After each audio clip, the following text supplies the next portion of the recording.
Hello दोस्तों, स्वागत है आप सभी का टू द पॉइंट के एनसीईआरटी एट अ ग्लैंस के लेक्चर सीरीज में। आज के इस ज्योग्राफी से रिलेटेड चैप्टर में हम मैन्युफैक्चरिंग इंडस्ट्रीज़ के बारे में थोड़ा बहुत जानने की कोशिश करेंगे। तो आइए शुरू करते हैं। तो सबसे पहली चीज़ मैन्युफैक्चरिंग इंडस्ट्रीज़ के बारे में, जैसे कि आप सभी को पता है कि दरअसल इसे नेक्स्ट मोस्ट इंपॉर्टेंट सेक्टर भी कहा जाता है after agriculture.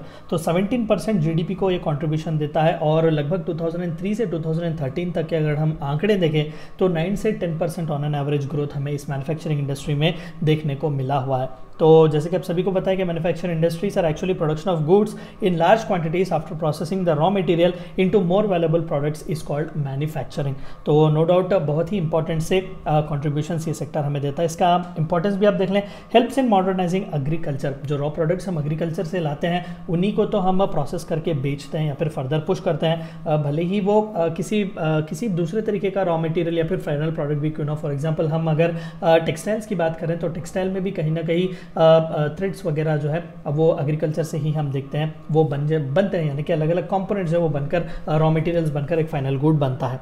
Reduces dependence on agriculture. आप जितने भी मोस्ट एडवांस्ड नेशंस को देख लें वो सभी इंडस्ट्रियलाइज्ड नेशंस ही होंगे, तो एग्रीकल्चर पर अब हमारा डिपेंडेंस कम हो सकता है। Reduces unemployment and poverty. Agriculture की सबसे बड़ी बुरी बात यही है कि डिस्गाइज्ड अनएम्प्लॉयमेंट वहाँ पर होता है, यानी कि हद से ज़्यादा लोग वहाँ पर एम्प्लॉयड होते हैं, तो जाहिर सी बात है स्किल भी वहाँ पर बहुत ही कम होता है। तो अगर मैन्युफैक्चरिंग इंडस्ट्रीज़ को पुश दिया जाए तो वहाँ पर अनएम्प्लॉयमेंट भी कम होगा और पॉवर्टी भी कम हो सकती है। Brings foreign exchange through exports. Of course हम एग्रीकल्चर इंडस्ट्री में भी ये देख सकते हैं, लेकिन मैन्युफैक्चरिंग इंडस्ट्रीज में ये थोड़ा ज़्यादा होता है।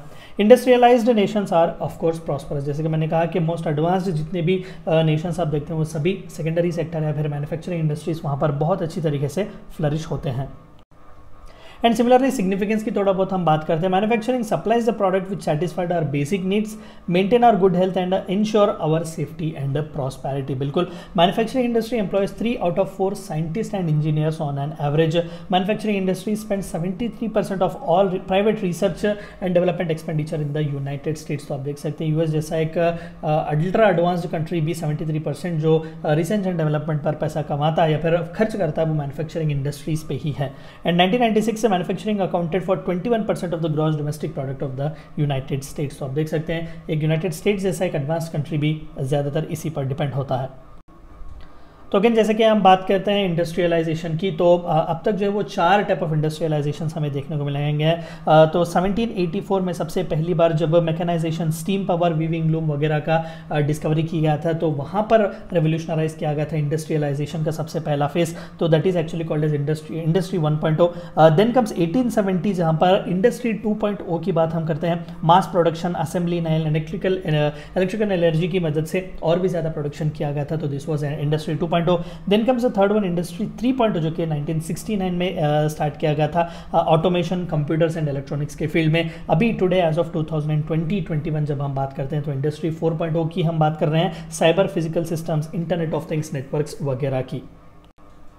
एंड फाइनली मैन्युफैक्चरिंग इंडस्ट्रीज़ के बारे में थोड़ा बहुत ओवरव्यू देख लेते हैं। ऑफकोर्स डिमांड में इंक्रीज भी हो सकता है, इन्वेंट्री की मैनेजमेंट वगैरह, कंज्यूमर ट्रेंड्स को भी हम ध्यान में रख सकते हैं, getting quality leads, selling directly to customers, scaling up your business, increasing revenue and sales, maintenance, software selection, lack of skilled labourers. ये चंद इंपॉर्टेंट से कैरेक्टरिस्टिक्स है जो मैन्युफैक्चरिंग इंडस्ट्री से रिलेटेड थे। तो ये थी चंद बातें जो आपको इस चैप्टर में जाननी थी। Thank you for watching my video.